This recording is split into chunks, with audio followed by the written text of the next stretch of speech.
পৃথিবীতে সত্যিই কেউ কারণ নয়, তাই জীবনে প্রাণ খুলে বাঁচার চেষ্টা করুন।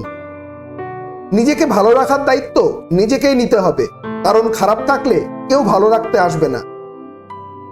স্বার্থের কারণে কেউ কেউ কিছু সময়ের জন্য আপন হয়, আর স্বার্থ ফুরিয়ে গেলে কেউ কারণ নয়। যদি জীবনের প্রয়োজনে নিজেকে বদলে ফেলতে হয় তবে তাই করুন। নিজেকে ভালোবাসতে শিখুন। নিজেকে ভালোবাসতে পারলে আপনাকে গুরুত্ব দেওয়ার মতো মানুষের অভাব হবে না।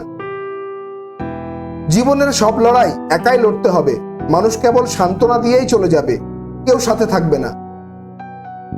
তাই একটু কষ্ট করে হলেও একলা চলতে শিখুন। মুখ আর মুখোশের মধ্যে পার্থক্য বুঝে গেলে মানুষ একা হয়ে যায়।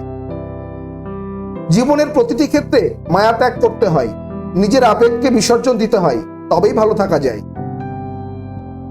দুনিয়ায় ভালো থাকার সিক্রেট কি জানেন? কারো কাছ থেকে কোনো কিছুর এক্সপেকটেশন না রাখা।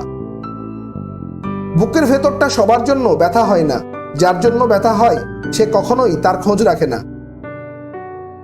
ভালো থাকতে গেলে ইগনোর করা শিখতে হয়, তর্কে না গিয়ে চুপ থাকা শিখতে হয়। কারণ যাকে ছাড়া আপনি চলতে পারবেন না ভাবছেন, সে কিন্তু আপনাকে ছাড়া ভালোই চলতে পারবে। নিজেকে ভালোবাসুন শুরু থেকে শেষ অবধি, কারণ আপনিই শুধু আপনার পাশে থাকবেন, বাকি সবাই আসবে যাবে আপনার শ্বাস প্রশ্বাসের মতো।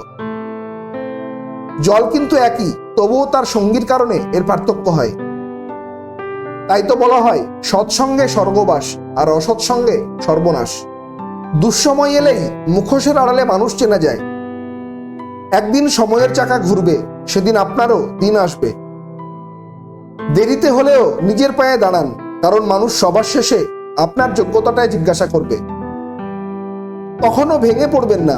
পৃথিবীর যা কিছু হারিয়ে যায় সেটা ঠিকই আবার অন্য কোনো রূপে জীবনে ফিরে আসে। একা থাকার মাঝেও একটা অন্যরকম ভালো লাগা কাজ করে। না আছে কাউকে হারানোর ভয়, আর না আছে কাউকে ফিরে পাওয়ার আশা। জীবনে কাউকে অতিরিক্ত মূল্য দিতে যাবেন না। প্রয়োজনের তুলনায় বেশি মূল্য পেয়ে গেলে মানুষ সেটা হজম করতে পারে না। যেখানে যার যতটুকু মূল্য দরকার, সেখানে তাকে ততটুকুই মূল্য দেওয়া উচিত। জীবনে যদি কিছু করে দেখাতে চান, তাহলে একলা কিভাবে লড়তে হয় তা শিখে নিন। যে আঘাত মানুষকে পাথর বানায়, সেই পাথর সহজে ক্ষয় হয় না। জীবনে যদি অনেক আগে যেতে চান, তাহলে নিজের কান বন্ধ করে রাখুন। কারণ জীবনে চলার পথে অনেক মানুষের অনেক কথা আপনার মনোবল ভেঙে দিতে পারে। যতই বন্ধুত্ব গভীর হোক না কেন, নিজের জীবনের ব্যক্তিগত কথা কখনোই বলবেন না। একটা সময় দেখবেন জীবনের সেই ব্যক্তিগত কথা নিয়ে সে আপনাকে বারবার আঘাত করবে। নিজেকে এমনভাবে তৈরি করুন, যারা আপনাকে একা করে গেছে তারাই আপনাকে দেখে একদিন আফসোস করবে। কে কার কতটা আপন সেটা শুধু সময় আসলেই ভালোভাবে বোঝা যায়। ধৈর্য ধরুন, শান্ত থাকুন, কথা কম বলুন, খুব পরিশ্রম করুন। সময় আপনারও আসবে, সেদিন জবাবটা ভালো করে দিয়ে দেবেন। জীবন কখনো কারোর জন্য থেমে থাকে না, কিন্তু কারোর জন্য জীবনকে থামিয়ে রাখাই হচ্ছে বোকামি। শরীর আর সম্পত্তি নিয়ে কখনো গর্ব করতে নেই, কারণ অসুস্থতা আর দারিদ্রতা কাউকে বলে আসে না। খারাপ সময় তো একদিন না একদিন শেষ হয়ে যাবে। সময়কে ধরে রাখা যায় না, কিন্তু সময়কে কাজে লাগিয়ে ফল ধরে রাখা যায়।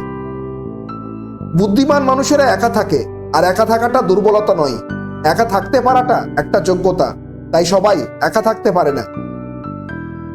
একাকিত্ব আপনাকে যা শেখাবে, পৃথিবীর কোনো ভালো বই আপনাকে তা শেখাতে পারবে না।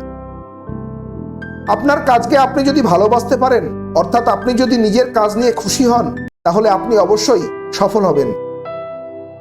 যে কোনো কঠিন পরিস্থিতিতে ধৈর্য রাখতে পারাটা হলো অর্ধেক সমস্যার সমাধান।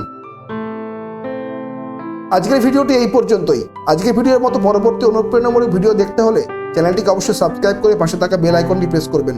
ভিডিওটি কেমন হলো তা কমেন্ট করে জানাবেন, এবং ভিডিওটি অবশ্যই লাইক ও শেয়ার করবেন, কারণ আপনার একটা লাইক আমাকে এরকম আরও ভিডিও আপলোড করার অনুপ্রেরণা দেবে। ভিডিওটি সম্পূর্ণ দেখার জন্য ধন্যবাদ।